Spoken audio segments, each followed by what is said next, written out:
Hey guys, Michael the Comic Nerd here, and welcome to another episode of Mike's Indie Corner. On today's episode, we're taking a look at a very interesting little indie game called Apotheon. I hope I'm saying that right. It's like A-P-O-T-H-E-O-N. Apotheon. Anyway, here's the trailer.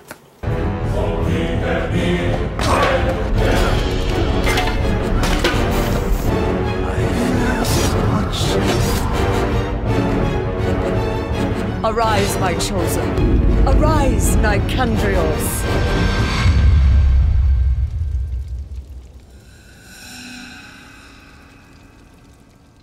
Yes, so I'm sure you can guess from the little footage you saw there, this is a 2D action side-scroller based around Greek mythology. Now, the most distinctive part you'll notice right off the bat with this game is the art style, which is stylized after the old school art on the side of the Apotheon and a lot of Greek artifacts, which is a great decision for an art design for a 2D action game. I can't think of any game that's ever done that kind of thing before, and it does make the game visually interesting.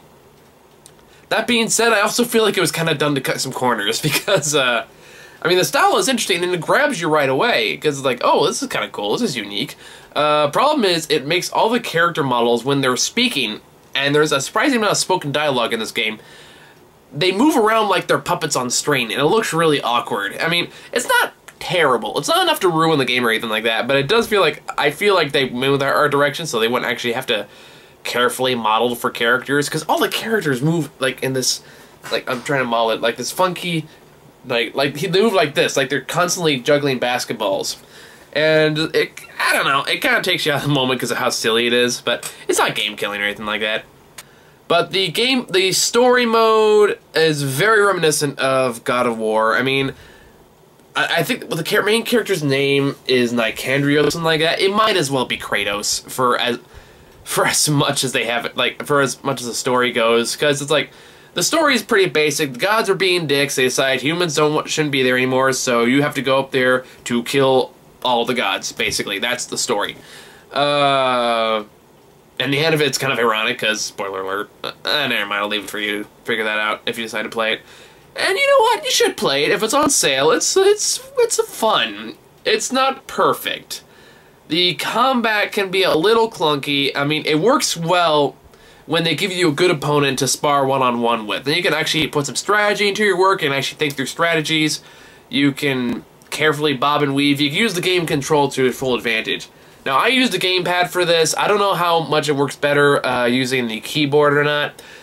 That's up to, I guess that's more of a preference thing. Personally, I prefer the controller because I'm more of a console guy, so it's just easier for me to work the buttons that way. But, where are we going with this? Yeah, I will say this, the highlight of a lot of the games are the boss battles. Like, as annoying as some of the combat can get when it just spams you with enemies and their strategy is just out the window at that point, you're just mashing buttons till everyone is dead. A lot of the big boss battles in this game are very distinct and very unique. And each one presents like a new challenge that you have to overcome. And that was a good decision. That was a smart decision, and it makes you look forward to those moments. Not always perfect. Not always perfect. The battle with Poseidon in particular is kind of cheap, because a lot of it involves game mechanics and you flying around because of things that are beyond your control. I mean, there's no strategy at that point. You're just hoping to God that some bullshit doesn't happen, you won't die because of it. That does happen sometimes in the game, but not a lot. It only happened to me a few times. And the thing I was impressed with is, like, even with my shitty laptop being what it is, this game actually ran pretty good on it. Like, the frame rate was always consistent. I almost never had any lag issues. It ran fast, it ran smooth. I finally figured out what was causing my computer to crash while I was playing these games, so I didn't have as many problems with it as I have playing the other indie games. I think I've talked about it, like, with Karma Flow, I had a lot of that same issue. So I finally fixed that, which is, yay, good for me. But, the story's kind of cookie cutter. The main character doesn't have any dialogue, so he's not interesting.